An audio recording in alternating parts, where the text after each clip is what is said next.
اور حق کی بات کی دعوت دی تو ان میں سے تو کچھ لوگوں نے آپ کو قبول کر لیا، لیکن زیادہ تر لوگ آپ کے دشمن بن گئے، اور انہوں نے یہ سازش کی کہ کسی بھی طرح حضرت عیسیٰ علیہ السلام کو سولی پر چڑھا دیا جائے۔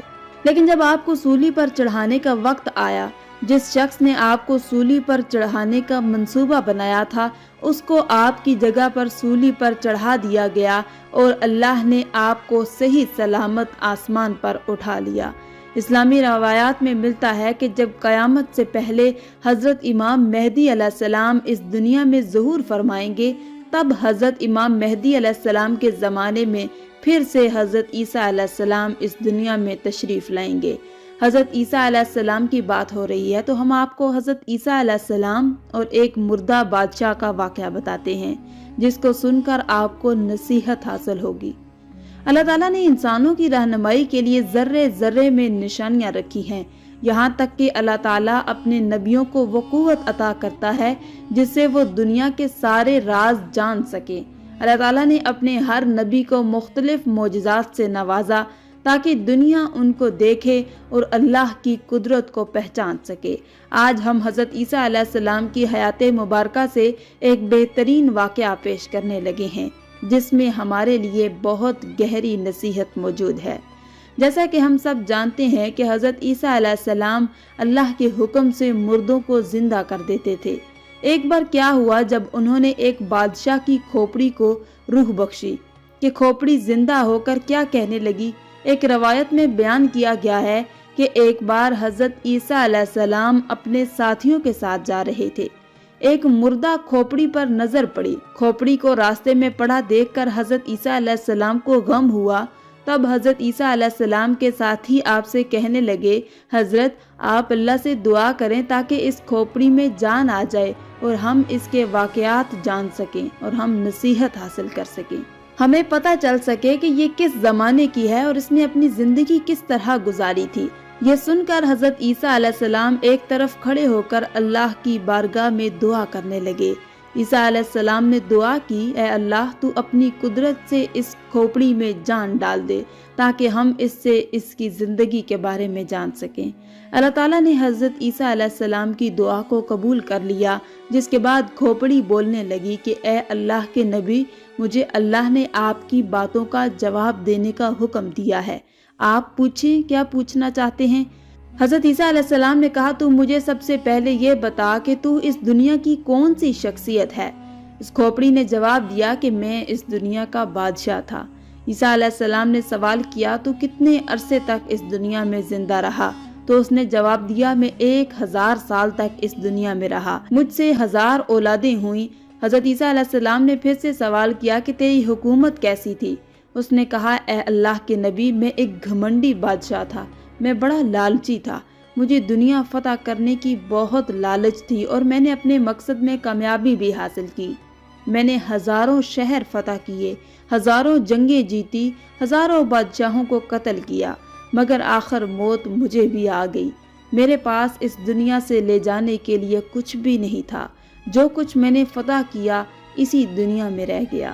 میری 1000 برس کی زندگی کچھ کام نہ آ سکی، اور مجھے یہ پتا چلا کہ تقوی سے بڑھ کر کوئی دولت نہیں اور لالچ میں بربادی کے سوا کچھ بھی نہیں، اور یہ بھی کہ اللہ تعالیٰ کی تقدیر میں راضی رہنے میں سب سے بڑی عزت ہے، کیونکہ اللہ تعالیٰ ہر ایک کو اس کی کوششوں کا پھل دیتا ہے، چاہے وہ جس مقصد میں کی گئی ہو۔ میں نے دنیا فتح کرنے میں اپنی پوری زندگی لگا دی اور اللہ مجھے کامیاب کرتا چلا گیا، اور میں اپنی کامیابی کے لالچ میں اپنا اس دنیا میں آنے کا مقصد ہی بھول گیا۔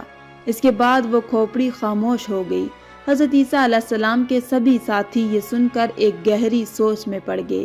یہ سچ ہے کہ یہ دنیا دل لگانے کی جگہ نہیں ہے، یہ تو فانی دنیا ہے، جو یہاں آیا اسے ایک دن ضرور جانا ہے، مگر افسوس ہم سبھی لوگ اس دنیا میں ہمارا آنے کا مقصد بھول جاتے ہیں۔ ہم اس دنیا میں آ کر اسی دنیا کے ہو جاتے ہیں، جبکہ ہمیشہ ہمیں یاد رکھنا چاہیے کہ آج نہیں تو کل ہمیں مرنا ہی ہے اور ہمیں اس دنیا کو چھوڑ کر جانا ہے۔ اسی طرح ایک اور واقعہ حضرت عیسیٰ علیہ السلام کے ساتھ پیش آیا۔ حضرت عیسیٰ علیہ السلام ایک دن راستے سے جا رہے تھے کہ آپ علیہ السلام کے ساتھ ایک احمق بھی آ کر آپ کے سفر میں شامل ہو گیا۔ آپ دونوں ابھی کچھ دور ہی گئے تھے کہ راستہ جنگل کے راستے سے گزرنے لگا کہ اچانک راستے میں ایک بہت بڑا سا گڑھا دیکھا۔ آپ دونوں اس گڑھے کے قریب سے گزرے۔ اس احمق نے جیسے ہی گڑھے میں جھانک کر دیکھا تو اس میں ایک بہت بڑا ڈھانچہ دیکھا اور وہ کہنے لگا یہ کس کا ڈھانچہ ہو سکتا ہے؟ عیسیٰ علیہ السلام فرمانے لگے یہ میں نہیں جانتا۔ اس احمق نے کہا اے اللہ کے نبی، وہ کون سا اسم اعظم ہے جسے پڑھ کر آپ مردوں میں جان ڈال دیتے ہیں؟ مجھے بھی وہ سکھا دیجئے تاکہ میں وہ پڑھ کر اس مردہ کو زندہ کر سکوں۔ عیسیٰ علیہ السلام نے کہا چپ کر احمق، تو اس اسم اعظم کو نہیں پڑھ سکتا۔